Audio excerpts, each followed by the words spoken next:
Përshëndetje dashur shikues, mirë se vini në Agora News. Do të flasim për ngjarjet e bujshme të ditëve të fundit, atë të vendimit të gjykatës së posaçme të apelit ndaj Erion Veliajt, por edhe sulmin kibernetik ndaj Spakut. Por ndërkohë do të prekim edhe çështjet sa i përket fushatës zgjedhore që nis këtë muaj dhe sa i përket edhe formulave matematikore se kush mund të fitojë në zgjedhjet e përgjithshme parlamentare të 11 majit. Për të folur për gjitha këto ne kemi të ftuar avokatin e njohur Gylsen Zhlima. Zoti Zhlima, përshëndetje. Përshëndetje, faleminderit për ftesën. Zoti Zhlima, në optikën tuaj si avokat, si e keni lexuar vendimin e gjykatës së posaçme të apelit ndaj Erion Veliajt, e cila argumenton se së bashku me bashkëshorten e tij Ajola Xhoxhën dhe biznesmenin Abule konsiderohet ose quhet pak a shumë si grup i strukturuar kriminal. E tmerrshme. E di pse është e tmerrshme? Sepse ajo që unë kuptoj nga kjo vendimarrje e gjykatës është sikur tekstin për mbajtjen ta ketë shkruar Edi Rama. Pse e them këtë? Sepse Edi Rama tha diçka shumë të çuditshme. Asnjëri se kuptoi, por edhe një herë unë e ripërsëris vetes dhe i them, a është e vërtet që amerikanët krijuan Spakun? A është e vërtet që Edi Rama e krijoi Spakun edhe Altin Dumanin e gjeti mes nesh? Në rast se jemi në këto të dyja të fundit që unë citova, normalisht është një vendim i tmerrshëm, grop, e thellë, e cila jo vetëm që duhet të ndihmohet personi që të ikë nga kjo grop, po duhet të shtrohet një rrugë që të ndihmohet personi të rehabilitohet pas shumë vitesh në rast se personi dënohet. E duke marrë që ky person nuk është thjesht një qytetar i thjesht, por është kryetari i Bashkisë së Tiranës, është personi i cili aktualisht mban peshën më të madhe në pjesën elektorale të qarkut të Tiranës, në zgjedhjet e 2023-shit, në zgjedhjet e 2021-shit, dhe sot ky person ndodhet ku? Jo në burgjet e Tiranës ose në paraburgimet e Tiranës, po ndodhet në paraburgimin e Durrësit. Pse partia e çoi në Durrës për ta mbrojtur? Jo. Çfarë donte partia? Ta pushkatonte. Dhe jemi pikërisht aty ku asnjëri nuk e beson atë që unë kam thënë, e them, e ripërsëris për të gjithë ju që na dëgjoni.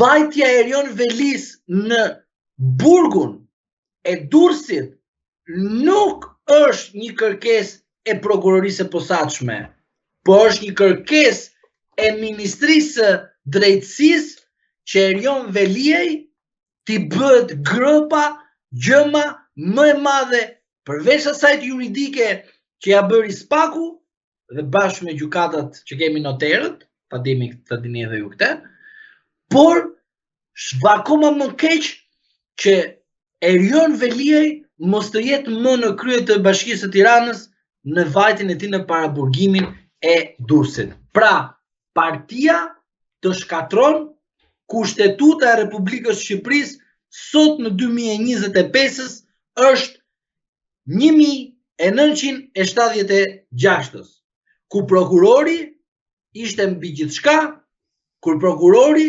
vendoste në cilën qeli do jesh ti dhe se si do të bëhet gropa. Po kujdes, në atë kohë ishte një parti dhe nuk ekzistonin partitë të tjera. Në atë kohë ishte një media, nuk ekzistonin mediat e tjera. Në atë kohë ishte përsëri partia, sot edhe partia që është të çon përsëri, pra përsëritet e njëjta ngjarje, por me një do të thoya me një tjetër qasje, qasja e demokracisë, e pluralizmit dhe gjitha këto me radhë, janë thjeshta për me ne të themi që ekziston, por pikrisht Erion Velis ju bë gropa sipas Kushtetutës së 1976, që do të thotë partia e tij e dërgoi në Umner, e dërgoi në Gremin, gjitha ato sakrifica që ai ka bërë për Partinë Socialiste, Partia Socialiste ja shlyu duke e coptuar, duke e denigruar, duke e shkërmoqur nga çdo strukturë, dhe kjo më e tmerrshmja nuk është vendimi i masës sigurisë, por është pikërisht largimi nga Tirana dhe regjistrimi i tij në Durrës për votimet e 11 maj 2025. Çfarë tregon kjo? Që lufta e brendshme me Ulsimanjën ka qenë më e egër dhe Ulsimanja për inat e dërgoi atje edhe i bën kontrolle duke quar njëri tjetrin topin, se bëj unë e bën Spaku. Spaku i thot se bëj unë e bën Ministria e Drejtësisë, por në fund fare kush e bën? Pikërisht Partia Komuniste, Partia Socialiste. Po çfarë interesi ka në këtë rast Ulsimaja dhe a e ka bërë këtë gjë në kokë të vet apo është me urdhër të Edi Ramës? Së pari duhet të keni parasysh që ministër i drejtësisë është Edi Rama, ministër i rendit është Edi Rama, kryetar Bashkisë së Tiranës është Edi Rama. Si mendoni ju tani? Mendoni ju se ka fuqinë Ulsimanja të bëj diçka pa pyetur Edi Ramën? Shkarkohet për minuta, mos them sekonda.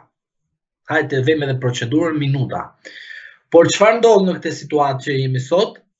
Ulsimanja i bëri gropën sepse është porositur nga Edi Rama që do ikë Erion Velia pas zgjedhjeve lokale, sepse do detyrohet Këshilli Bashkiak të dërgojë shkresë tek prefekti dhe prefekti t'ja përcjellë shkresën Këshillit të Ministrave dhe Këshilli i Ministrave do të vendosë në rast se zoti Veliaj do të qëndrojë në detyrën e kryetarit të bashkisë.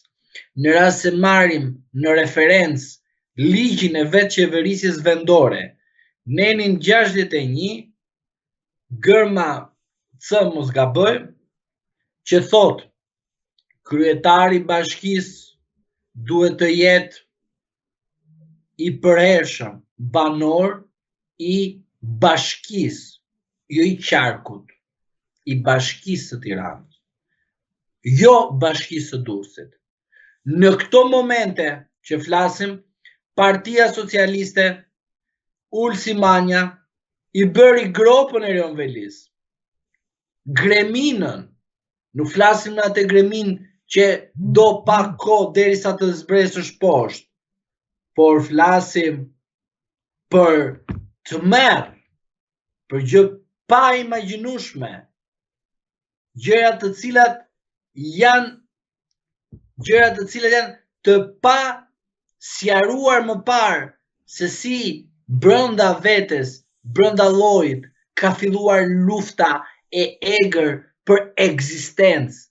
Dhe këto shenja janë shenja që tregojnë për qytetarët shqiptar që Partia Socialiste ka ikur jo vetëm nga ana ideologjike në rast se flasim për socializëm, por ka shkuar akoma më keq tek Partia Komuniste, pra akoma më e rëndë për një parti që don të ketë shpresë që të jetë edhe pas një pushteti të gjatë të vinë në opozitë dhe të ketë mundësi rikëmbje e saj në askenën politike. Dhe duke qenë gjithmonë të sinqert edhe për socialistët, pavarësisht se njëri ja bën gropën tjetrit, po duke i thënë që është e papranueshme.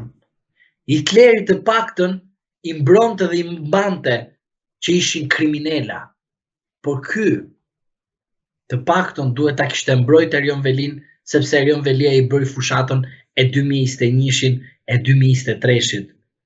Të paktën duhet ta kishte mbrojtur.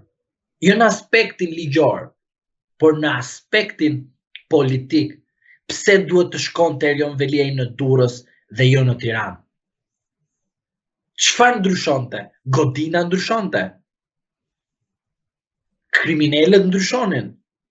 Po jo, pikrisht është kjo gropa që ti nuk do t'jesh më kryetari i Bashkisë së Tiranës, se unë e çoj Tiranën në zgjedhje të parakohshme kur të më teket mua dhe me njëherë. Pra, ne duhet të bëhemi gati që pas zgjedhjeve parlamentare, në rast se Partia Socialiste do më herët, po pas zgjedhjeve parlamentare, të shkojmë drejt zgjedhjeve parakohshme të Bashkisë së Tiranës. Po çfarë interesi ka pasur në këtë rast Edi Rama për të groposur Erion Veliajn në një kohë kur vendi ndodhet para zgjedhjeve parlamentare dhe Veliaj, po themi, ishte një makineri elektorale që mund prodhonte vota për Partinë Socialiste? E the pikrisht, fjalia, pra pyetja jote ka edhe përgjigjen. Erion Veliaj, makineri elektorale. 2021-2023. Shikoni rezultatet. Tani, a e ka bërë me meritokraci apo jo, nuk është momenti ta diskutojmë. A ka prodhuar vota edhe Partia Socialiste dhe Edi Rama është në pushtet? Po, është fakt konkret i provuar me vota dhe me rezultate. Që do të thotë, Edi Rama e dinte shumë mirë mundësinë dhe fuqinë e Erion Velis. Prandaj zgjodhi momentin më kritik, por momentin e duhur për të bërë ndërhyrjen e duhur që Erion Velia mos jetë më rreth tij. Pse? Politika flet me shifra. Programet janë gjë tjetër. Çfarë është shifra për politikën? Pushteti. Çfarë është shifër për partitë politike? Votat. Këto janë për partitë politike. Dhe për Edi Ramën, pushteti ka një problem. Cili është problemi? Mandatet. Që të jesh kryeministër do 71 mandate. Vetëm. Që do të thotë Edi Rama e bëri gabimin, po e bëri pse? Se nuk thot që do t'jem gjithmonë në pushtet. Pavarësisht çfarë thot, letra ka vajtur me 71, me 75, me 80, me 65 edhe koalicion. Detyrat i mbarove, ktheu në opozit. Vazhdimi në qeveri dhe konsumi të dëmtojnë ty. Partinë Socialiste e ka dëmtuar, nuk ka çfarë t'i dëmtosh më. Pra, Edi Rama ndodhet në një rrezik, në një kanosje të rëndë, sepse gabimet fatale që ka bërë kur do vinte Trumpi, ishin ato gabime që nuk bëhet kur i bën një kryeministër. Mund të jesh kryetar opozitë dhe ti bësh, s'ka problem se pastrohen. Por janë disa mëkate të cilat nuk mund të pastrohen dot. Dhe përveç kësaj makinerie që prodhonte Erion Veliaj, kemi dhe rasti tjetër që Erion Veliaj, po të ishte jashtë, do të prodhonte të paktën 20 mandate të sigurta në gjithë Shqipërinë, për çfarë? Për qeverisjen e Edi Ramës. Po çfarë do të ndodhte? Edi Rama do të ishte peng i Erion Velis, sepse Erion Veliaj do t'i bënte presion Edi Ramës, unë të kam 20 deputet dhe normalisht do të bëjmë një si bashkëqeverisje brenda Partisë Socialiste. Pra do të kishim një rivalitet të madh pas zgjedhjeve të 11 maj, pra do të shikonim Partinë Socialiste bashkëkryetarët. Partia Socialiste është një nga partitë të cilët ka sjellë një model që asnjëri nuk e kupton, por ishte ky modeli që derisa të shkonim në një ndryshim rotacion të brendshëm në Partinë Socialiste që unazën ose trashëgimin Edi Rama do t'ja përcillte Erion Velis, u vendos titulli bashkryetar. Ku ekziston kjo fjali? Që mos të japin tek njerëz mesazhin dy mund të jenë kryetar dy burra, tham një mashkull, një femër, që të mbojnë atë lojën e tyre. Por ajo çfarë ishte?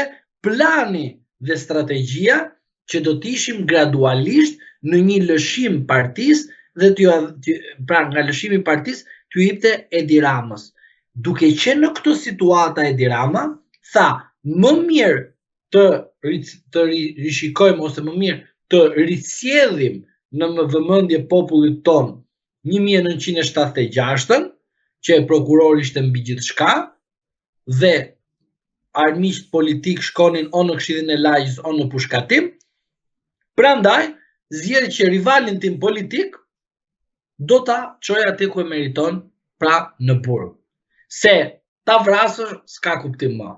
Po me çun në burg e frenon. Nuk e di a burgu që e çon është një burg i cili në prova që ka mbledhur organi i partisë Rama ja hedh këtij çelësat në det, apo Erion Velia i ka hedh vetë çelësat në det. Kjo mbetet për të parë, sepse mënyra, edhe të rikthehemi pak në një pjesë të vogël tek arsyetimi i vendimit të gjykatës, ishte akoma më e çuditshme për sa i përket fuqisë. Pra, gjykata thoshte Erion Velia përveç se ka pushtetin, ka edhe fuqinë, por këtu nuk e morëm ashtu siç duhet, ishte fuqi me Zotin apo me fuqi me amerikanët e Sorosit.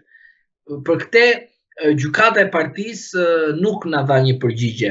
Dhe kjo, për sqarim të opinionit publik, kur them gjykata e partisë, duhet kuptoni të dashur miq, që unë nuk është se kam qendrim për Erion Velin, që mos të kemi ndonjë keq kuptim, por për mua reforma në drejtësi prodhoi gjyqtar noter dhe jemi në një kushte, ose më mirë jemi në kushte të vështira të kuptojmë në këtë situatë kush është gjyqtar, kush është prokuror që i nënshtrohet Kushtetutës së Republikës së Shqipërisë nenit 145 dhe jo Kushtetutës së 1976. Në një aspekt tjetër të argumentimit të vendimit të saj, gjykata thot se Erion Velia i paraqet rrezik për vijimin e hetimeve dhe mund bëhet pengesë për ato. A paraqet seriozisht pengesë për hetimet nisur edhe nga përgjimet që kanë dalë së fundmi në media?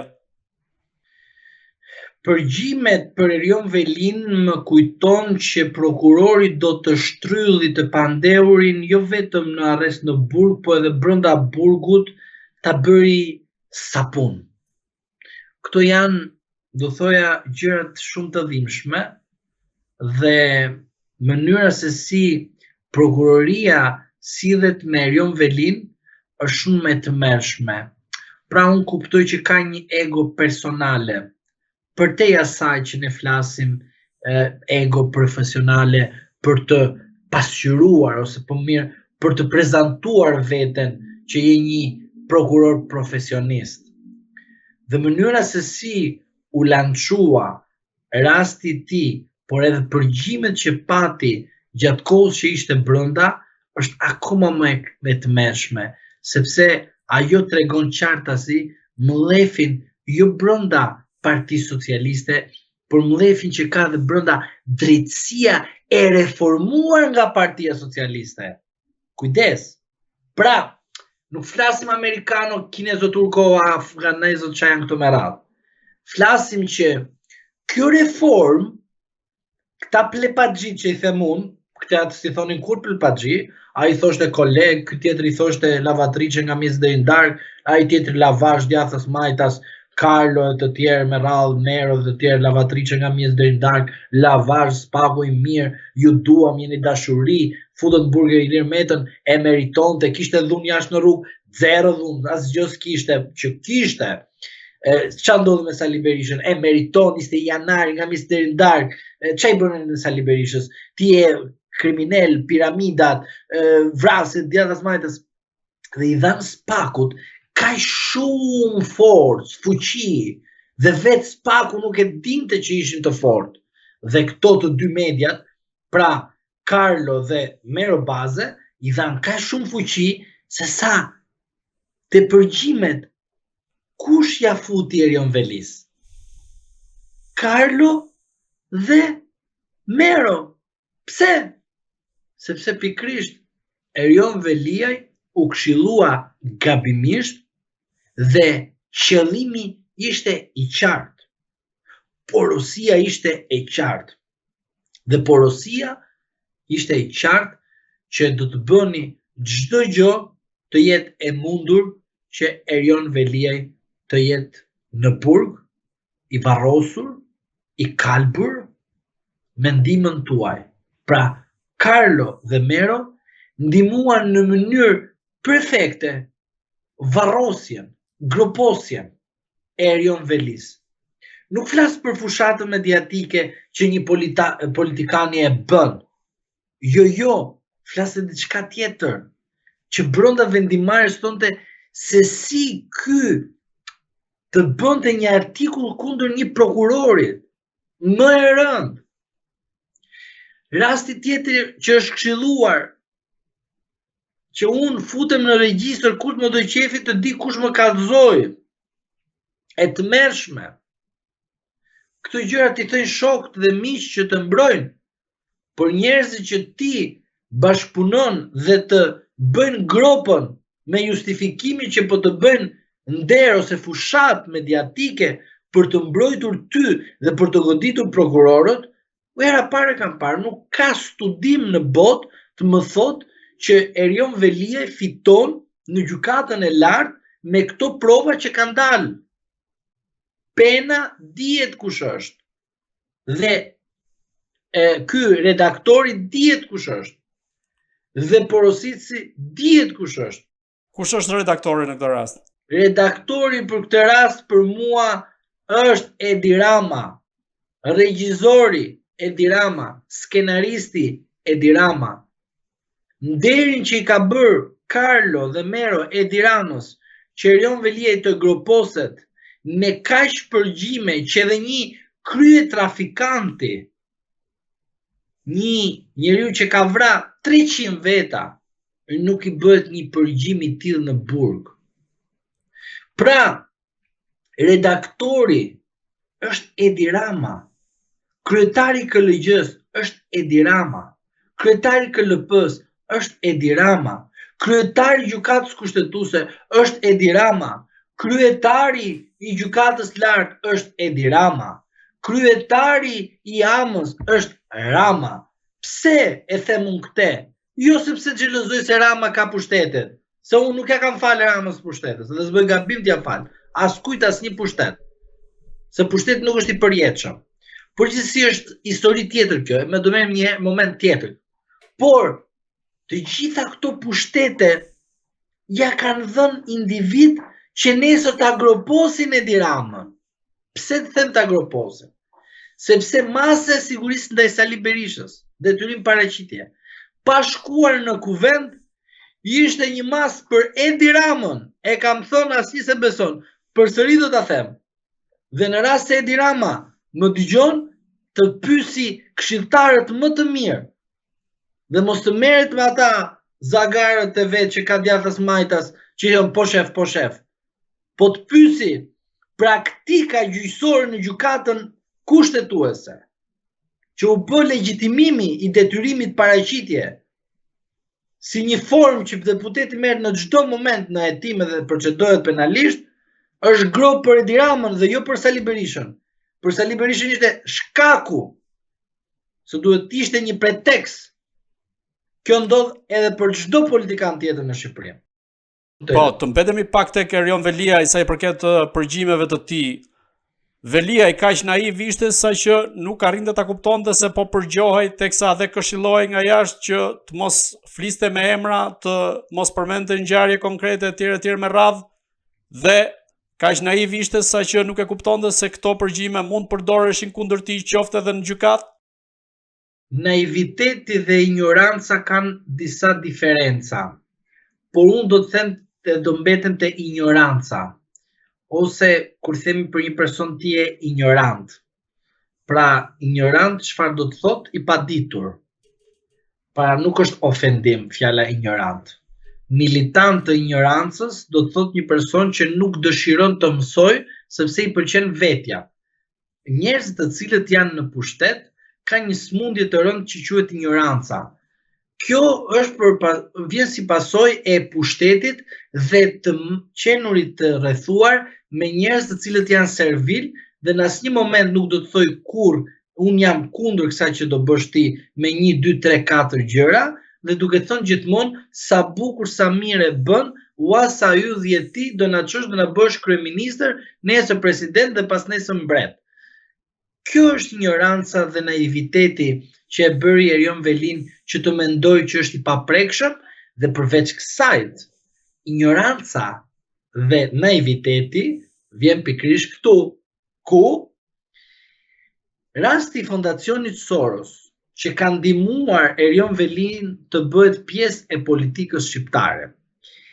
Fondacioni Soros, që bëri reformë në drejtësi, Alex Soros, familja Soros, ku është që të ndihmoj njeriu e tyre që ka kaq shumë ignorant dhe kaq shumë naiv me këtë gjendje të keq juridike që ju bë nga spaku që Rama tha nuk e bërën Amerikanët a Soros, do me thonë, se për mua Amerikanë ku thotë Rama Soros nuk është asnjë tjetër, dhe e bëra unë.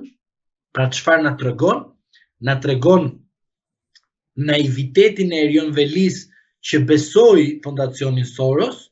Ky është një mesazh për ata të Soros që merren me Soros, që do thotë Sorosi nuk po të ndihmoka, pra që ka fluck sapuni, kjo gjë që do ishte një huaj edhe ky mbështetet nga të huajt dhe normalisht do ta mbrojë të huajt, pra iku ky skenar, nuk ekziston më, që do të thotë Veliaj na rezultohet që ka edhe militant të ignorancës, por edhe militant të naivitetit. Se duke bërë këto gabime fatale, i bën që këto të dyja je, nuk mund të jesh i zgjuar kur përfundon në duart e një drejtësie që ti vet ke bërë kaq shumë, do thoya lavazh me inceneriatorin e Tiranës, duke dhënë lek te një televizion dhe duke i bërë lavazh spakun nga mes deri në darkë. Dhe sot ti, për shkak se je në një problem fatal, ti sot mbetesh duke i bërë goditje Olsi Dados ose pjesërisht Altin Dumanit. Deri në dhjetor është Altini kryetar. Pas Altinit vjen dikush tjetër, çfarë do bësh? Pra do të thotë që Erion Veliaj ka ecur me naivitet dhe me ignorancë. Gjithashtu ka edhe politikanë të tjerë që vazhdojnë dhe ecin në hapat e Erion Velis. Dhe janë njerëz që do ta psojnë akoma dhe më keq. Si e lexoni kërkesën e Erion Veliajt, i cili drejtohet bashkëshortes së tij Ajola Xhoxhës që mos paraqitet në konsullat në ambasadën amerikane, pasi tashmë aty janë përfaqësues të tjerë dhe se kur të vijë Aleksi do të zgjidhet ky problem. Së pari duhet të sqaroj tek opinioni publik, amerikanët falin një person që bën gabim, po nuk falin të pabesë.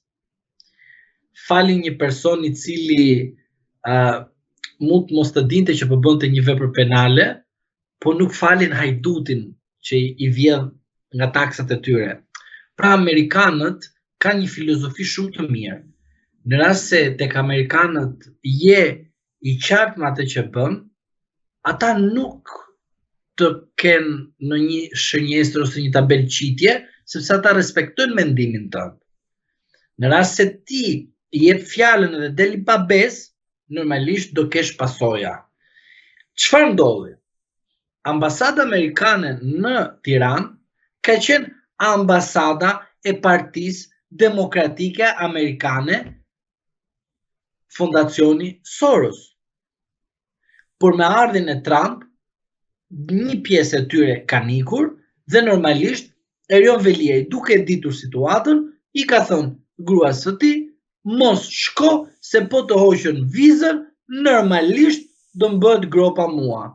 Prandaj thuaj një moment tjetër se do vi Aleksi. Tani, Aleksi, çfarë do rregullonte? Dhe si do rregullonte, kjo është çështje e brendshme tyre. Por ama të vi Aleksi dhe të heq ose të ndihmoj Erion Velin të dalin nga burgu, atëre Flepa 2 nuk është se thjesht janë një opinion që unë kam thënë. E janë realitetës së vërtetës që Partia Socialiste komandon drejtësinë e ndihmuar nga Amerikan, nga njerëz të tjerë dhe prandaj kemi një reformë në drejtësi mix, edhe kombëtare edhe ndërkombëtare, që do të thotë vetë brenda vetes ai ka qenë kaq shumë, ose më mirë, besonte kaq shumë veten e tij që do vi Aleksi dhe do jetë shpëtimtari. Unë përveç Zotit nuk kam shpëtim tjetër. Pra ai thoshte si për Zotit është Aleksi. Atëherë do të thotë edhe Zoti nuk mund ta ndihmoj dot. Prandaj kështu ndodh me këta. Mendojnë se është një metabel amerikane ose kanadeze australiane çfarë janë këto gjëra dhe mendon se do ka shpëtim. Prandaj shpëtimi nga Aleksi nuk erdhi, se në rast se do të vinte shpëtimi nga Aleksi, Velien do ta kishe jashtë burgut. Jashtë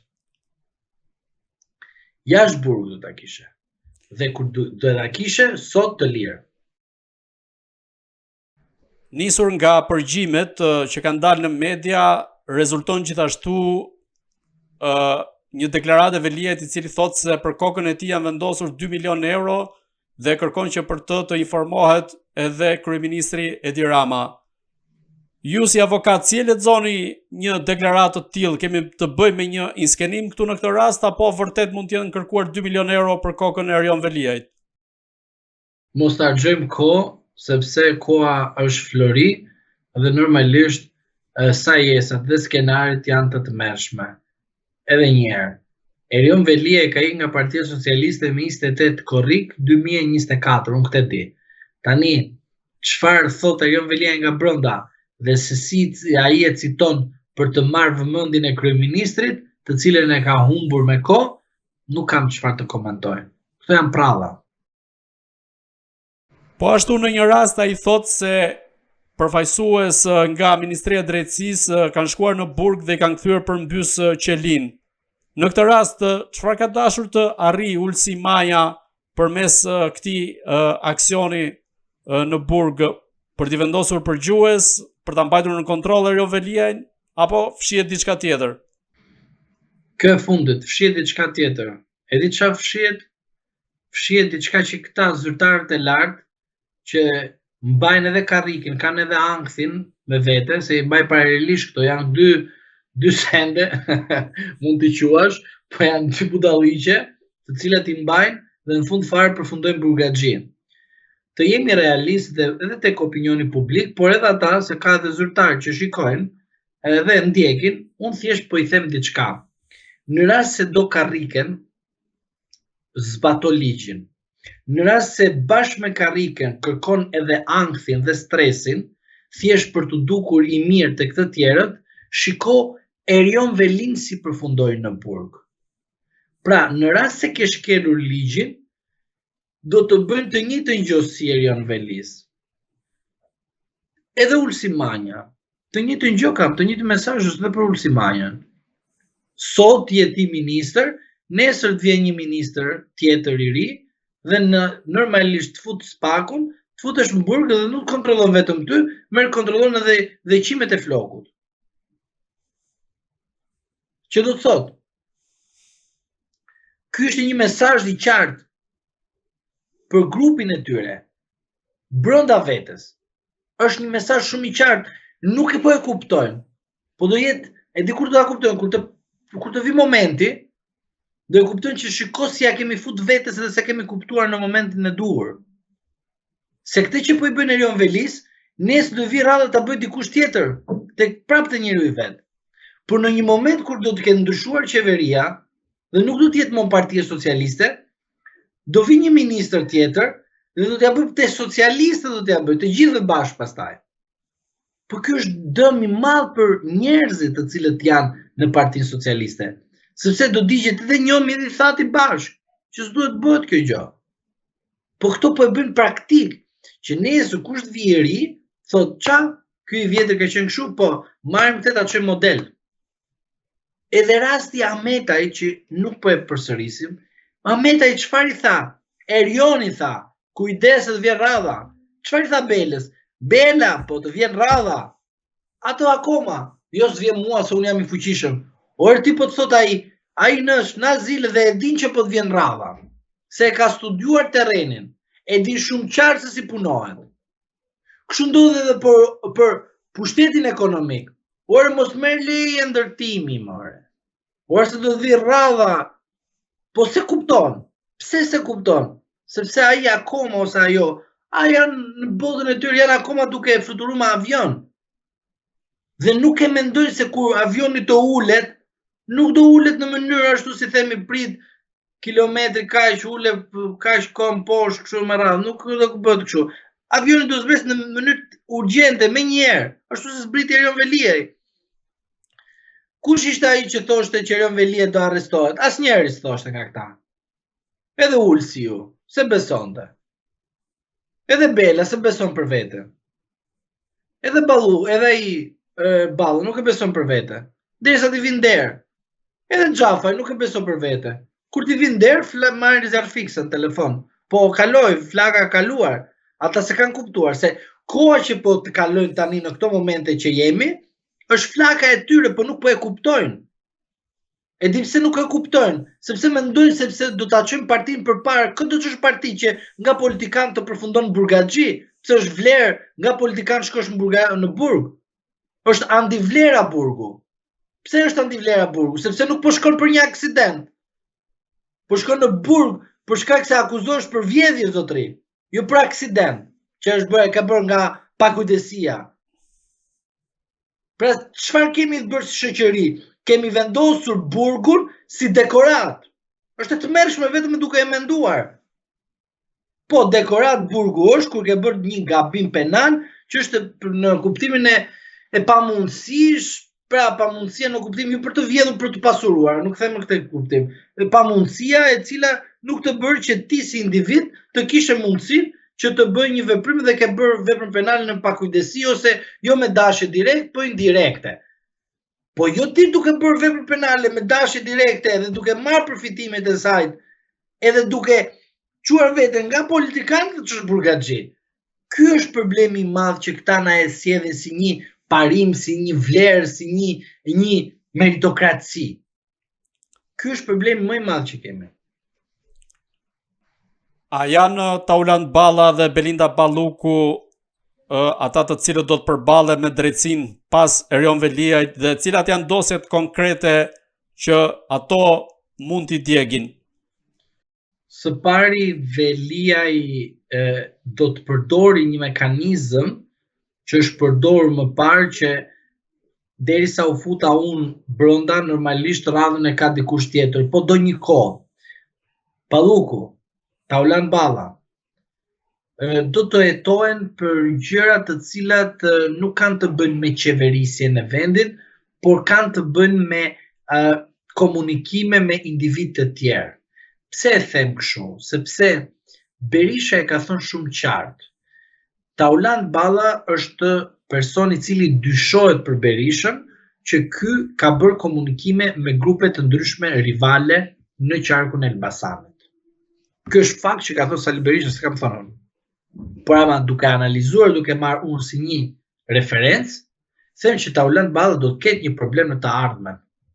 Lere çfarë thënë, dalë, jo unë jam kështu, jam ashtu, jam i mirë i botës kështu. To i thënë thjesht sa për sy e faqe, por nga pamja kuptohet qartë që ai e kupton edhe ai vetë që diçka nuk po shkon mirë, po thjesht përdoret për shkak të fushatës, derisa të mbaroj punën e fushatës dhe dalë zgjedhjen, pas një kohë do shikojmë rezultatin edhe për Taulant Ballën. Unë jam i bindur që Taulant Balla do të arrestohet një ditë.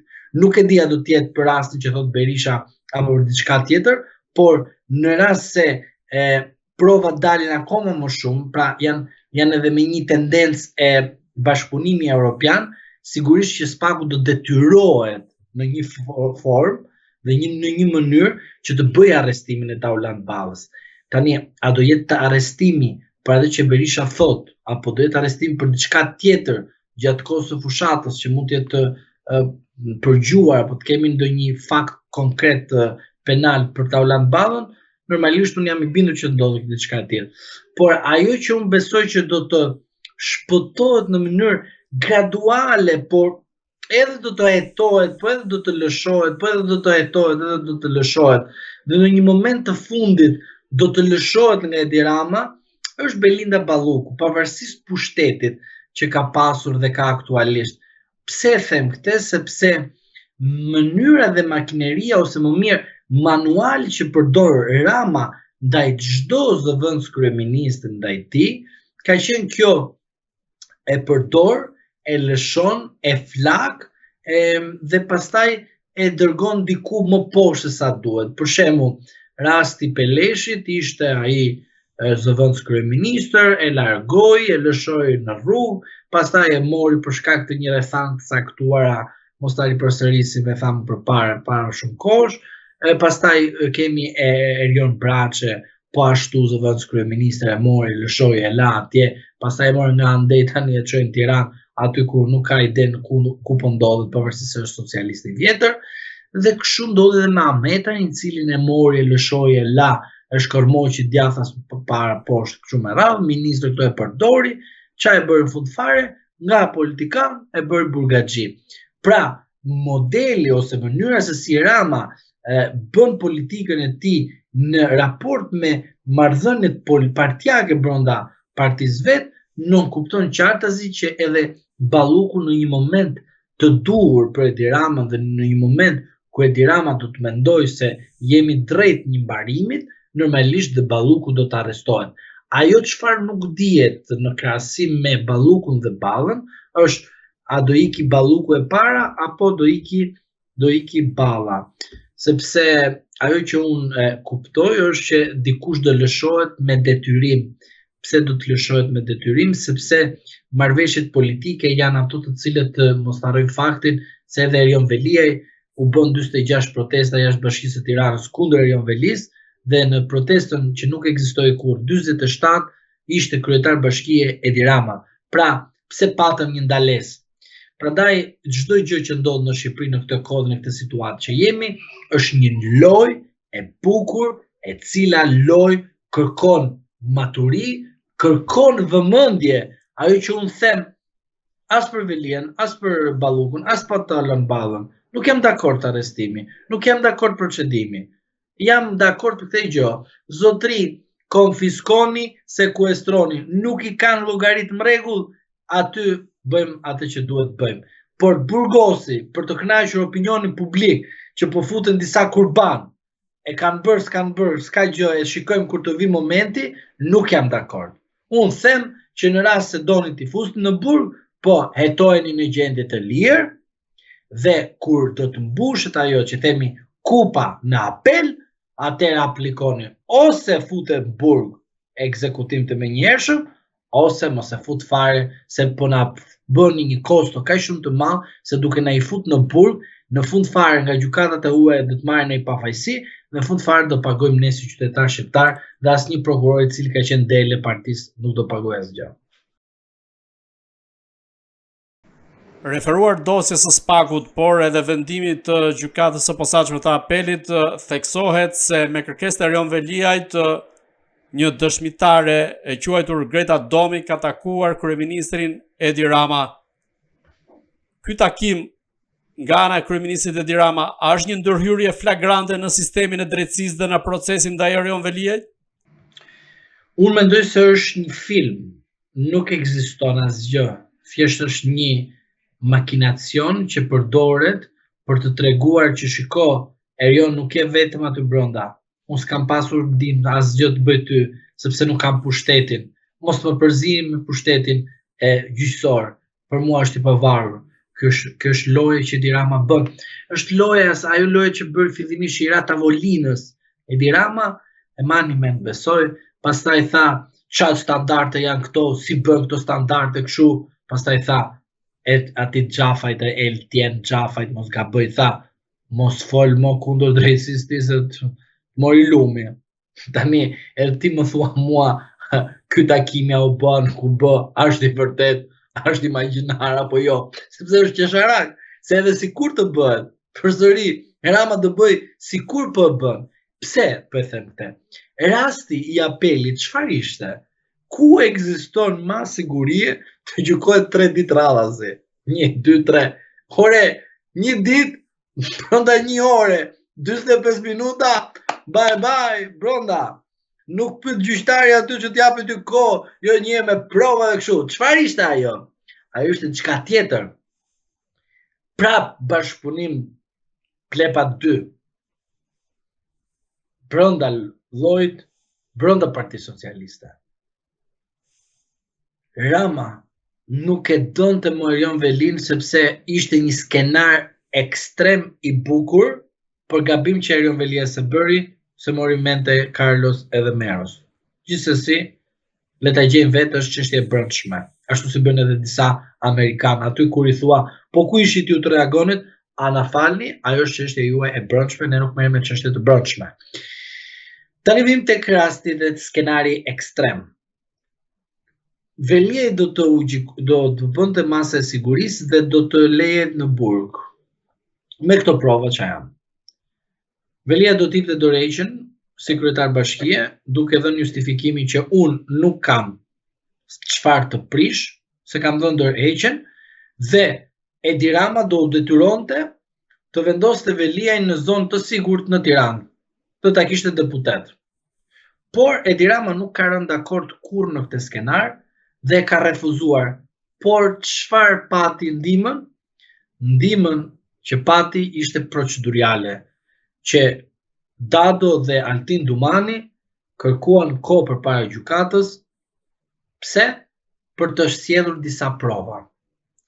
Koha që kërkuan Dado dhe Dumani ishte pikërisht ndihmë për Edi Ramën, sepse listat e Partisë Socialiste do u dorëzonin në ditën e fundit ku Erion Velia do të ishte brenda dhe do të kishin mundësi fare procedurale që të jepte dorëheqjen edhe ai menjëherë të kishte mundësinë të ishte kandidat për deputet dhe në listën e sigurt me Partinë Socialiste. Pra ky skenar u shujt me ndihmën e Dados dhe Dumanit, sepse Aleksi ja kishte dërguar mesazh Ramës. Ishe nga kryetar bashkie, futen në parlament, Rama tha, unë bëra çfarë ishte e mundur, dola dhe kundër drejtësisë të Sorosit, por në fund fare fituat ju. Unë s'kisha ç'a të bëja. Pra Rama, viktim, jo autor, viktim. Mund ta themin me një sjellje qesharake ose gazmore, por është e trisht të mendosh që një person që ti ke punuar dhe i ke bërë makineri votash, ai të keq përdor ty që të mbaj Partinë Socialiste, se Ramos nuk i intereson shumë pushteti politik që flasim me rastin e pushtetit qeveritar, se sa do rri, hajde do rri ai sa mendon ai që të rri, po prap ka pasoja. Pushteti ka konsum, Rama e di shumë mirë këtë, por Rama kërkon të negociojë me dikë që kur të iki nga pushteti mos të merren me Ramën. Për këtë nuk të jap garanci. A do të gjej Rama një bashkëpunëtor të flakt që ta mbrojë? Për këtë mos të bëj gjuna, po nuk mund ta them dot. Tani, në këto kushte, pas 11 maj mund të them kush e ndihmon Ramën që kur të iki nga pushteti, që do të thotë pushteti Rama e ka deri me datën 9 shtator, sepse nuk dihet çfarë do bëhet me datën 11 maj. Pra, flas deri me 9 shtator, pastaj në rast se 11 maj çfarë bëhet, çu di e madhe, bëhet koalicion, tani histori tjetër. Por ne flasim në këto kushte që jemi sot. A mendoni se Edi Rama e ka takuar Erion Veliajn në qeli dhe nëse jo, kur do të ishte ai moment që do ta takonte? Kur Erion Veliaj të bëhet bashkëpunëtor i drejtësisë dhe të thotë atë që ka thënë te komisioni hetimor, që aty ku është Rama jam unë, aty ku nuk është Rama nuk jam unë. Në rast se Erion Veliaj e merr këtë guxim, e besoj se Edi Rama dhe Erion Veliaj mund të plaken bashkërisht në burgjet të Shqipërisë. Të kalojmë pak në një ngjarje mjaft të rëndë që ndodhi para pak ditësh ku u sulmua struktura e posaçme teksa adresat prokurorëve, të 3 prokurorëve konkretisht u sulmuan nga hakerat nga jashtë. Të paktën ky është njoftimi zyrtar i SPAK-ut. Ndërkohë u tentua edhe adresa e-mailit të Altin Dumanit, kreu të SPAK-ut, por pa sukses. Ju si mendoni kush qëndron pas këtij sulmi? Sali Berisha. Ai është shkaktari i madh për çdo gjë që ndodh në Shqipëri.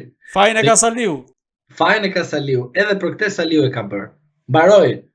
Për çdo gjë fajin e ka Saliu. Tani, më dëgjoni pak t'ju them diçka. Unë nuk e besoj këtë. Sepse duhet keni parasysh që SPAK-u mënyrën e procedimit të kësaj ngjarje e ka bërë në mënyrë më të keqe, më flagrante, më nga ana procedurale, që për 2 veta grupi strukturar kriminal dhe prit të gjejmë vetat e njerëzit e tjerë që të vendosim në grupin e strukturar kriminal. 1 kjo. 2.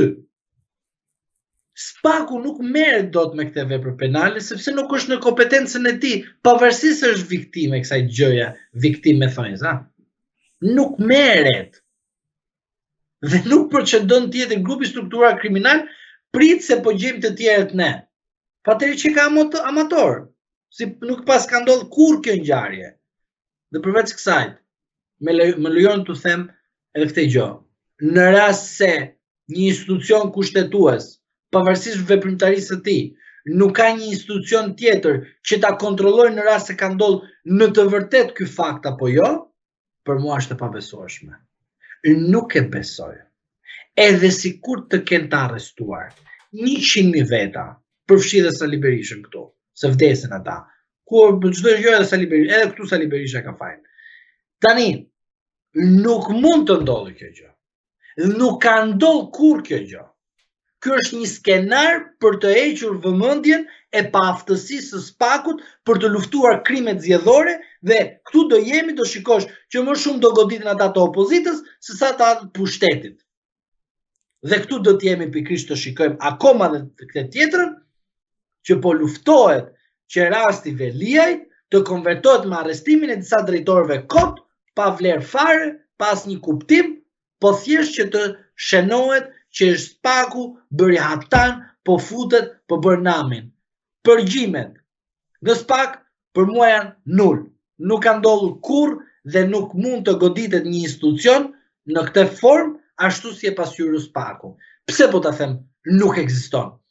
Zotri, kur je i goditur, nuk del në deklaratë dhe thua bërëm e tim të brendshëm ne, pra vetë unë, u vetetova, vetën time, duke thonë që jam edhe viktim, por nga vetja ime, që kam 30 veta, 40 veta këtu brenda, që i komandoj, të gjithë që kanë të pastër. Po më falë, si mund të bëhet një sulm, pa shtypur butonin brenda, njëri, paf. Si mund të bëhet një sulm i tillë, pa folur, pa hapur gojën nga këta 30 veta këtu brenda? Çfarë do të thotë kjo gjë? Kjo do të thotë që SPAK-u po bën lojë. Që njerëzit thënë atë të shkretët pësun hallë të madh. E kupton sa qesharak janë? Ky është e vërteta. Çfarë doni ju të tregoj? SPAK-u e bën këtë që të mbushi portalet, të mbushi lajmet, që të shkretët na u dogjën nga hakerimi. Dhe sikur hakerimi i bëri problem në procedimin penal. Po ti e lexove këtë që të ndodhë në gjykatën kushtetuese?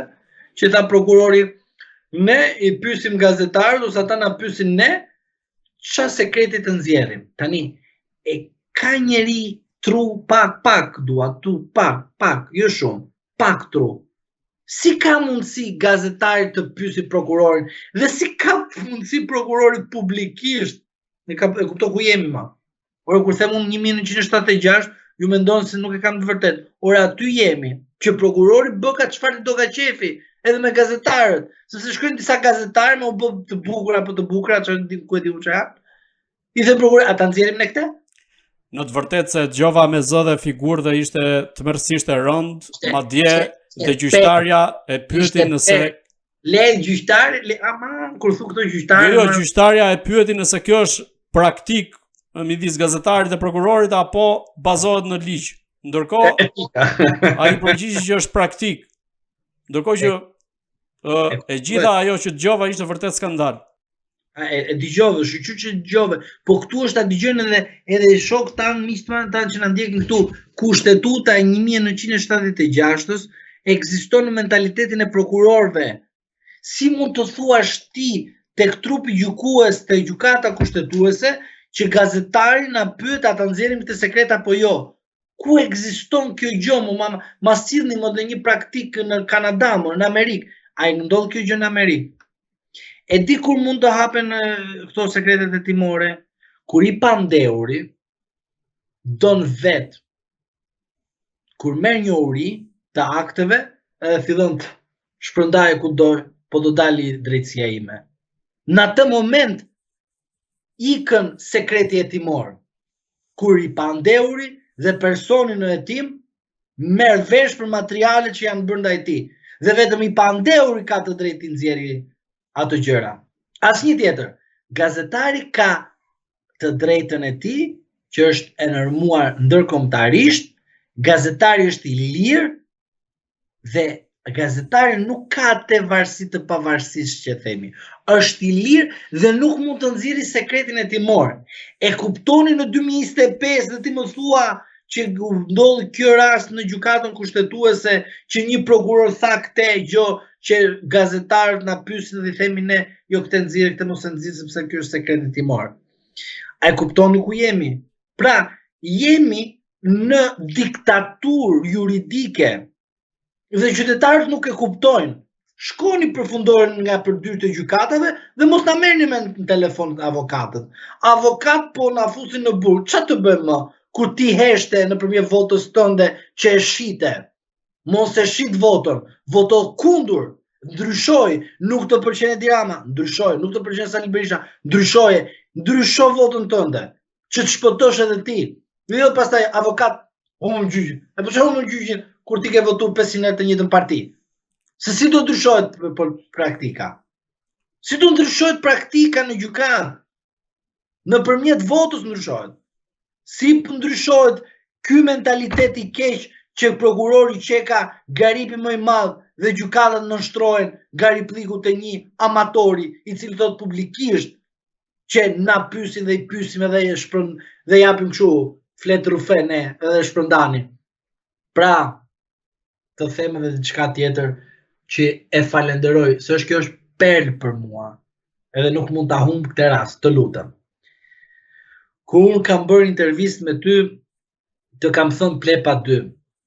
Kjo nuk është vetëm plepa 2, po kjo te i kalon plepat. Kjo tregon qartësi që reforma në drejtësi ka qenë një reformë thjesht ndryshim tabelash. E mamen që të kam thënë, nga krimet e rënda u bë spak, po mentaliteti i njëjtë. Nga gjykata e krimeve të rënda është gjykata kundër korrupsionit dhe krimit organizuar, po mentaliteti i njëjtë. Nga gjykata e apelit e krimeve të rënda jemi në gjykatën e apelit të korrupsionit dhe krimit organizuar, mentaliteti po i njëjtë. Dhe gjykata e lartë, lere edhe kushtetuesa aty, plepat vinë e ikin nga mjesdhendar, është histori tjetër aty. Pra, që themi të qytetarët shqiptar të vërtetën, që kjo gjë që u zhvilluar në gjykatën kushtetuese pasqyron një dhe të vërtetën, atë që kam thënë gjithmonë dhe e them, në mentalitet, në sistemin gjyqësor dhe politik në Shqipëri, por gjyqësor më shumë jemi në kushtetutën e 1976, në kushtetutë e Republikës Popullore Socialiste, se pikrisht reforma nuk bëhet me njerëz të vjetër, bëhet me të ri, dhe pikrisht sot në këtë reformë shkatruese, degeneruese për të ardhmen e Shqipërisë, janë plepaxhi 1, 2 dhe janë ata të cilët kanë qenë mes korrupsionit dhe jo ata të cilët do vinë të pastrojnë korrupsionin. Se kjo është e paimagjinueshme. Pra, ke njerëz të cilët kanë bashkëpunuar me njerëz që kanë qenë të korrupsionit dhe na pastroheshin me një komision të pavarur të kualifikimit që sot i ke të mandatuar për deputet në radhët e Partisë Socialiste. Kjo është reforma e plepave të mashtrimit të çdo qytetar shqiptar që të besojë që sapuni dhe djathi janë produkt ushqimor, që të kundrazi janë. Nuk janë produkt ushqimor dhe këta na detyruan që të besojmë në këtë gjë. Këtë mashtrim poshtërues që qytetar shqiptar i ftoj që secili ta selektoj dhe ta shikoj me sy të vërteta, sepse këto aprovime ose këto mos reagime janë dëmtim për të ardhmen, për fëmijët tuaj, se si mund të katandisen në përburgje dhe nesër mos të gjejnë drejtësi. Të mbetemi pak te sulmi ndaj SPAK-ut, ku në media është aluduar se pas këtij sulmi qëndron Fatmir Xhafaj dhe se atij është bastisur zyra nga BKH-ja dhe SPAK-u, ndërkohë nga ana tjetër vetë Xhafaj ka hedhur poshtë një pretendim të tillë. Ju si mendoni, si qëndron e vërteta në këtë rast? Për të bërë sekuestrimin ose kontrollin të një zyre të një deputeti kërkohet mandat nga Kuvendi i Shqipërisë. E hedh këtë unë poshtë sepse nuk e besoj të ketë ndodhur kjo gjë. Ndërsa pjesa tjetër, për sa i përket mënyrës se si është proceduar nga agjentët për të kontrolluar një zyrë që mund mos jetë një deputetit, është gjë tjetër. Pa përfshihet zoti Xhafa apo jo, kjo mbetet një betejë politike midis Xhafajt me Sali Berishën, i cili Sali Berisha tha që unë mendoj se është Xhafaj. Normalisht kjo mbetet do thoja një problem i brendshëm në kuptimin politik dhe nuk mund të them në këto momente a kemi të bëjmë me përfshirjen e tij. Por për shkak se ai ka një qendrim mbrojtëse ndaj Erion Velis, mendoj që ai është përfshirë në këtë skandal për shkak se ai mbron Erion Velin dhe ajo çfarë duan t'i bëjnë atit është një goditje për Erion Velin, por po godasin ata që ai mos të jetë më deputet dhe me këtë arsye mos të jetë më kryetari i ligjeve në një parlament të ri, i cili mund të ketë mundësi ose të jetë kryetari i ligjeve ose të jetë antar i ligjeve në varës çfarë pozicioni mund të ketë, që dhe ai të dëmtohet në fushat që mos të marri vota në të ardhme. Pra do të thotë nuk është shumë herë të mendojmë është Xhafaj, po përsëri çfarë tregon kjo gjë? Kjo tregon që SPAK-u nuk shkon të godasi pushtetin aktual, që do të thotë ministrin në detyrë i cili normalisht në kohën kur kryet vepra penale, ka kryer vepra penale. Jo pasi kanë kaluar disa vite, pastaj themi erdhi momenti të bëjmë veprën penale, pra ta hetojmë, të gjykojmë dhe ta dënojmë personin. Si mendoni, pse Edi Rama nuk ka reaguar për këtë ngjarje sa i përket sulmit ndaj SPAK-ut, duke qenë se ai mund të reagojë dhe ka reaguar shpeshherë qoftë edhe për ngjarje më banale? Sepse Rama mendon se goditja ndaj SPAK-ut nuk është në kompetencën e tij, është një gjë teknike për Ramën, nuk është diçka që i shërben Ramës dhe nuk ka pse Rama të merret me goditjen e SPAK-ut, ku ndërkohë Rama e din shumë mirë që në rast se goditet SPAK-u është goditur sistemi dhe themelet e demokracisë së vendit. Dhe në rast se Rama do të reagonte, çfarë do të thonë? Do të thonë që unë nuk pata mundësi të jap fondet e duhura SPAK-ut që të mbroj veten në rast se ndodh, pra në rast se kemi një goditje të tillë. Pra do pranonte dështimin konkret. Prandaj Rama nuk reagon sepse qeveria ka për detyrë të mundsojë në mënyrë ligjore dhe në mënyrë financiare çfarë duhet, atë që duhet është qartazi institucionit të bëj pagesë, të bëj atë pjesën e vet të mbrojtjes nëpërmjet IT-s për programeve, aplikacioneve për të mbrojtur serveret. Kjo si bëhet, SPAK-u nuk ka buxhet të pavarur, buxheti i SPAK-ut varet nga Ministria e Financave. Kush e drejton Ministrinë e Financave? Ministri, por kush është kryeministër? Edi Rama. Që do thotë në rast se ky nuk ka dhënë lekët e duhur për të mbrojtur, ai nuk mund të dalë që thotë mbajmë përgjegjësi ne që ti u sulmove në rast se je sulmuar. Prandaj edhe Rama nuk e komentoi këtë rast. Ti rikthehemi pak asaj që përmendëm pak më parë, teksa Erion Velia i kërkonte bashkëshortes së tij Ajola Xhoxhës që mos shkonte në konsullatën e ambasadës amerikane, pasi tashmë ishte ndruar pushteti në Shtetet e Bashkuara të Amerikës dhe nuk duhej të fliste me përfaqësues të një vendi tjetër. Në këtë rast, a tregon kjo se ndryshimi i pushtetit në SBA tashmë ka filluar që po themi përfaqësues të mazhorancës apo politikanë të cilët mund të cilësohen si të korruptuar të vendosen në listën e zezë të Shteteve të Bashkuara të Amerikës? Unë mendoj se janë vendosur në listën e zezë, po thjesht momentalisht nuk është publikuar emri i tyre. Dhe do vi momenti që disa njerëz janë vendosur, por kur do të vi momenti do të jetë në një moment pak më të gjatë, sepse tani Trumpi ka punë të tjera dhe nuk merret dot me listën e zezë. Por ajo që dihet është që ardhja e ambasadorit të ri amerikan në Shqipëri ose ambasadores së re në Shqipëri nga Amerika është vonuar shumë dhe kjo vonesë në kupton qartazi që nuk ka një listë të qartë dhe standard kush duhet të jetë në listën e zezë, por me atë që unë di, në shtete të tjera është përdorur një makineri tjetër, e cila ishte një makineri shumë problematike. Në kuptimin problematike është pse? Sepse atë e tha ose e bëri listën e zezë degët e partive republikane amerikane që ndodhen nëpër botë. Pra, çdo degë që ishte me një komunikim të drejtë për drejtë në pjesën e administratës Trump, ose më mirë linjës Trump dhe Partisë Republikane Amerikane, ka dërguar tek zyrat qendrore në Amerikë emrat të sakta, pozicionet e punës, kush është në listën e zezë.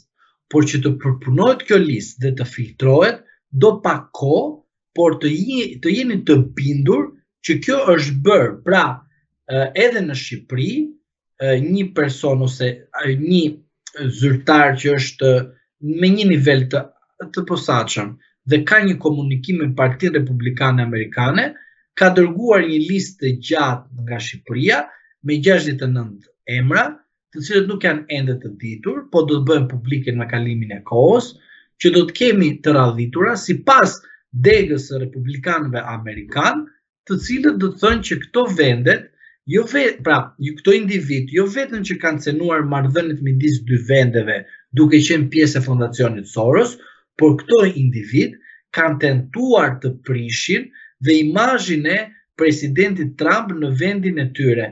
Pra, kjo praktikë është ndjekur në më shumë se 60 vende dhe tani administrata e Trumpit normalisht që do të shikojë një nga një dhe do të shikohet qartazi kush nga ata do të përfshihet në një listë të tillë dhe kur do dali publike në rrugë zyrtare nga linja e Trumpit. Ndërkohë, në 11 prill, kreu i Partisë Demokratike Sali Berisha nis fushatën e tij elektorale për zgjedhjet e përgjithshme parlamentare të 11 majit, ndërsa Edi Rama e starton atë në datën 12. Nisur nga optika juaj, si i shikoni këtë garë, po themi, të forcave kryesore politike, por përfshirë edhe partitë e vogla, dhe cila është ajo formulë matematikore që mund të zbërthejë rezultatin e zgjedhjeve parlamentare të 11 majit? Fushata zgjedhore nis me datën 11-12 nga dy partitë kryesore.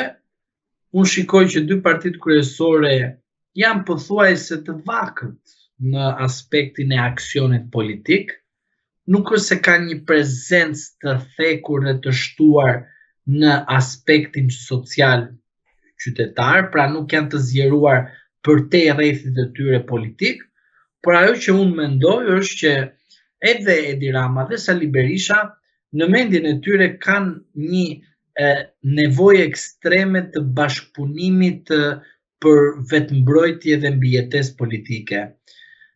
Jo sepse kanë një kërcënim të jashtëm apo të brendshëm, por kanë një nevojë ekstreme për të mbajtur partitë e tyre në drejtimin e tyre, por edhe në mënyrën se si partia do të trashëgohet tek trashëgimtari i ardhshëm. Pra, e marrim nga Partia Socialiste. Nisja e fushatës nënkupton nisjen e betejës brenda llojit për të dukur më i mirë përpara kryetarit se kush nga kandidatët në listën e hapur dhe të mbyllur do të jenë kryetar të ardhshëm të Bashkisë së Tiranës, jo se do të jenë deputetët e ardhshëm. Ashtu ndodhi edhe me Partinë Demokratike. Fushata në Tiranë do të tregojë kush do të jetë kandidat për kryetar bashkie për Tiranën, por jo se kush do të jetë më i miri nga deputetët me vota. Që do të thotë, këto dy partitë politike synojnë Bashkinë e Tiranës, nuk synojnë të marrin deputet. Deputet do t'i marrin sepse do të jetë në momenti i zgjedhjeve, i votimeve që të ndodhin me 11 maj. Por çfarë duhet të nxjerr këtu? Duhet të nxjerr sepse përveç se kemi kandidatët e ardhshëm që vinë nga të dy partitë kryesore për Bashkinë e Tiranës, do të kemi pjesërisht dhe kandidatët e mundshëm që do të jenë ato të cilët do quhen rivalët brenda partisë. Kemi një problem që hera parë ndodh në historinë e partive politike, që në Partinë Socialiste nuk kemi një emër konkret për të qenë rival ndaj Edi Ramës. Pra, Rama nesër largohet, kush e merr Partinë Socialiste? Por kjo nuk ndodh. Pse? Sepse Partia Socialiste nuk ka një jetë të shëndetshme demokratike që të thuash që ky më vlla e merr, sepse e meriton. Pra, me arrestimin e Erion Velis u shuajtun shpresat për individ të tjerë të marrin drejtimin e Partisë Socialiste dhe në këtë fushat shikojmë që Edi Rama merr Partinë Socialiste. Pra, Edi Rama parcelizon Partinë Socialiste në këto zgjedhje. E bën pronë vetjake, e bën pronë private, e bën pronë të veten. Në krahasim me Sali Berishën, Edi Rama ka thënë gjithmonë që Sali Berisha është një peng ose një e keqe e errët për Partinë Demokratike, sepse është pronar i Partisë Demokratike. Dhe pikërisht vjen Edi Rama pas shumë vitesh dhe me këtë kod zgjedhor bën Partinë Socialiste parcelën e tij, që asnjëri nuk mundet t'ja marrë, përveç se t'ja grapisi. Shkojmë tek Partia Demokratike. Partia Demokratike hap fushatën për të qenur një parti politike e bashkuar pas sulmit të egur që pati nga Yuri Kim, nga ish ambasadore amerikane, e cila fliste përbar dhe ndërkohë bënte qef me Erion Velin dhe Hametajn edhe Ballukun edhe të tjerë në resorte të mëdha në jug. Që do të thotë kuptohet qartësi që ajo luftonte Partinë Demokratike dhe kur nuk shërbente interesat e Shteteve të Bashkuara të Amerikës, por vetëm të agjendës së saj, që u kuptoi qartësi që barin më në fund e hongri Erion Veli dhe Ahmetaj, se në fund fare u kuptoi qartësi që ajo punonte kundër Partisë Demokratike. Por Partia Demokratike në këtë situatë që jemi prodhon dy gjëra të shëndetshme për gjatësinë e saj si një subjekt politik. Që do thotë, një, në listën e Tiranës do të shfaqen dy kandidat potencial për kryetar bashkie të Tiranës, që është Jorida Tabaku, 2, Ilir Ali Mehmeti. Në rast se këta në listë hapur marrin shumë vota, njëri nga këta të dy do të kandidojë për kryetar ose kryetarin Bashkisë së Tiranës. 2, akoma më e rëndësishme dhe shëndetshme, që Rama akuzon Berishën për parcelizim, por Berisha me këtë fushat bën prezantimin e dy kandidatëve që nesër mundet Berisha t'i trashëgoj partinë, t'ia lëshoj partinë në mënyrën demokratike ashtu siç logjikojnë ose praktikojnë një parti politike, dy emrave, Josefina Topalli dhe Luciano Bocci. Këto dy emra ka filluar një fushat që është një fushat që duhet të duken përpara demokratët që do të bëjnë shpëtimin, njëri nga jashtë, tjetri nga Shkodra. Por qëllimi është që Shkodra të bëhet blu, që Luciano Bocci të thotë nesër në çdo moment, kryeministër Sali Berisha, jo kryeministër, unë dua të kandidoj të marrë drejtimin e Partisë Demokratike dhe erdhi momenti që të bëhem kryetar. Ashtu edhe Josefina Topalli, po të njëjtën gjë. Dhe ajo mund të jetë një person I cili mund të kandidojë. Unë afrohem më shumë tek pjesa e Jozefinës Topalli, sepse kjo ka në këtë fushat zgjedhore disa gjëra të cilat nuk I ka Luciano Bocci. Që do të thotë, Bocci ka djegur mandatet dhe kjo nuk është një shenjë e mirë, ndërsa Josefina Topalli ka bërë diçka tjetër. I ka thonë Sali Berishës, Lulbasha po të shkatron partinë dhe iku me kokën lartë. E dyta, ka qenë krye parlamentare, e cila nuk besoj se të ketë pasur krye parlamentare, s'ke çat korrupsion të bësh, se nuk ekziston një rast I tillë. Dhe e treta, që është akoma më e rëndësishme për veten tonë dhe për të gjithë shqiptarët të cilët është një shenjë, sepse ne e kemi, cila është shenjë, po jem Amerikanët, s'ke çat bësh, duhet të jesh me Amerikanët, sepse ka faktorë të tjerë. Ajo është pro-amerikane, sepse ka pranuar dhe ka ftuar Hillary Clinton, e cila ka thënë që po të jetoni në parlamentin e Shqipërisë ose në Shqipëri demokraci, e janë të jetoni në Shqipëri. Pra, këto tre faktorë e bën Josefina Topalli një potenciale për kryetare e Partisë Demokratike. Kryeministër ose jo Sali Berisha e bën atë dhe Luciano Bocci. Çfarë tjetër kemi në këtë fushat, në hapjen e kësaj fushate? Kemi prezencën e Edi Ramës dhe Sali Berishës, që nuk kupton qartazi. Rikthimi I vitit 2008. Pra, këto kundërshtarët politik, pas shumë vitesh, vinë dhe rikthehen dhe ballafaqohen në 2009, në 2013, në 2025. E ka studiuar dikush këtë të themi, pse ndodhi kjo gjë?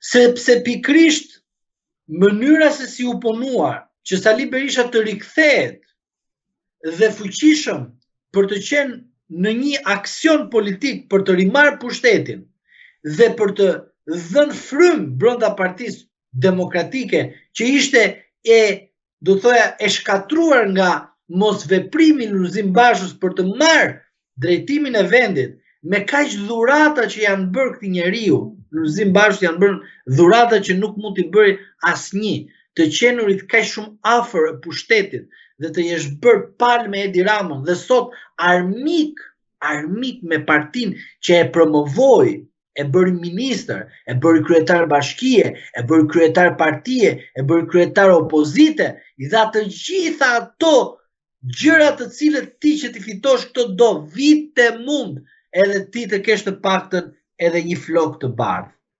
pavarësisht çfarë bën tjetri.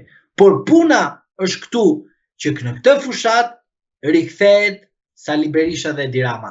Kjo fushat do të jetë e egër, jo nga aksioni, por nga mënyra se si këta shfaqen të dy përballë njëri tjetrit dhe kujdes, në këtë përballje ke dhe partitë e reja. Partitë e reja çfarë do të bëjnë? Do të bëjnë vetëm këtë, materializimin e votës, 1, 2, 3 mandate, nuk besoj më shumë se 3 mandate. Por ajo që mbetet për të parë është se në rast se kemi rezultat dhe çfarë rezultati do të kemi, atëre do të kemi një përplasje të brendshme në Partinë Socialiste për rastin e rezultateve të mandateve. Si mendoni, çfarë rezultati do të kemi më 11 maj dhe nëse fiton Edi Rama, a do të arrijë të ketë 71 mandate dhe po ashtu edhe për Berishën?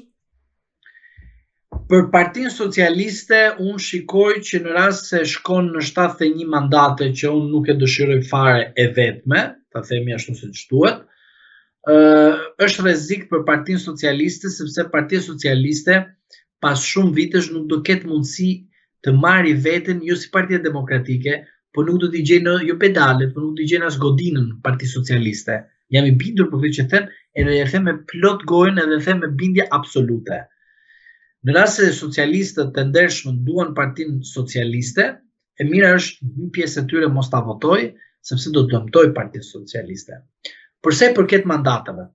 Në rast se shkon në 71 mandate, përsëri Rama është i djegur, sepse në rast se brenda 71 mandateve ke grupin Erion Veliaj që të ka 10 mandate, 9 mandate, normalisht që Edi Rama nuk po bën një koalicion me një partner tjetër politik, po bën një koalicion me një burgaxhi, që quhet Erion Veliaj. Që do të thotë, brenda Partisë Socialiste do të kemi jo vetëm ndryshime, po do të kemi edhe presione dhe madje Rama do të jetë i detyruar të kërkojë një shpëtim nga Sali Berisha. Në rast se jemi në këto kushte. Erion Veliaj, për mendimin tim, për të shpëtuar Partinë Socialiste, por edhe veten e tij, në rast se ka deputet në listën e hapur dhe i merr ai, nuk duhet të lejoj që Edi Rama të marrë pushtetin me ndihmën e deputetëve të tij. Erion Veliaj mund të bëjë diçka që bëhet në marrëveshje politike, të punoj dhe të bëjë koalicion me Sali Berishën, sepse shpëtimi i Erion Velis nuk kalon nëpërmjet gjykatës, po kalon nëpërmjet marrëveshjes politike që mund të bëjë me Sali Berishën. Dhe i vetmi që bën marrëveshje politike dhe i rri koherent dhe stoik të çdo marrëveshje politike quhet Sali Berisha. Thjesht fjalia fajin e ka Saliu, thjesht e ka shpikur Edi Rama. Por Sali Berisha, në rast se nevojitet të bëj qeverie dhe të kërkoj vota se mund mos të ketë marrë mandate të plotësoj 71 mandate, Erion Veliaj e shpëton veten e tij në rast se nga ato mandatet që shkojnë tek Partia Socialiste dhe plotësojnë 71-shin, ja kalon Partisë Demokratike. Erion Veliaj shpëton dhe vetëm jo ai, po shpëton dhe Partia Socialiste. Në rast se socialistët të ndershëm duan të shpëtojnë Partinë Socialiste, duhet ta çojnë në opozit. Në rast se duan të groposin Erion Velin, Edi Ramën, Partinë Socialiste dhe veten e tyre, është një rrugë e gabuar e cila do të ketë pasoja të rënda. Këto zgjedhje duhet të jenë zgjedhje koalicioni, duhet të jenë zgjedhje heqje në egove dhe të gjithë duhet patjetër të pranojnë një bashkëpunim të gjerë, jo për atë që themi integrimi në Bashkimin Evropian. Unë kam dyshimet e mia tani e tutje, a Bashkimi Evropian po shkon drejt Bashkimit Evropian apo drejt Bashkimit Sovjetik, por ajo që unë mendoj është që politikisht të jemi të qartë dhe ajo që duhet të jemi realist përpara qytetarëve, Partia Socialiste marrjen e mandatit në rast se e merr me 71 ka dhe Erion Velin brenda. Dhe Erion Veliaj për të shpëtuar veten e tij duhet të bashkëpunojë me Sali Berishën, se rruga e tij në shpëtimin e Edi Rama nuk është e vërtetë, është thjesht një teatr, është thjesht një riviktimizim i Edi Ramës, që të thotë që unë nuk e kam drejtësinë, ndërkohë që ai thotë drejtësinë unë e kam, dhe nga ana tjetër ai thotë që unë drejtësinë nuk e kam, por nga ana tjetër deputetin e tij e bën nga antari KLP-s, ose më fal, dhe antari Komisionit të Pavarur i Kualifikimit e bën deputet. Pra do të thotë që Erion Veliaj nuk mund të bie më viktim të rastit të tij që të besojë Edi Ramën. Prandaj në këto zgjedhje, pavarësisht se kush fiton më shumë mandate, a fiton Sali Berisha apo Edi Rama, apo fiton Edi Rama me ndihmën e Erion Velis, Erion Veliaj ka në dorë Edi Ramën që t'i heqë ato 10 deputet që Edi Rama mos formojë qeveri dhe të shkojë dhe të bëjë një koalicion të gjerë me opozitën. Zoti Zhlima, unë ju falenderoj për gjitha pikpamjet, mendimet dhe argumentet që dhat këtu në Agora News. Edhe unë ju falenderoj shumë për ftesën. Të dashur shikues, bashkë do shihemi në intervista tjera, por mos harroni të bëni subscribe në kanalin tonë në YouTube.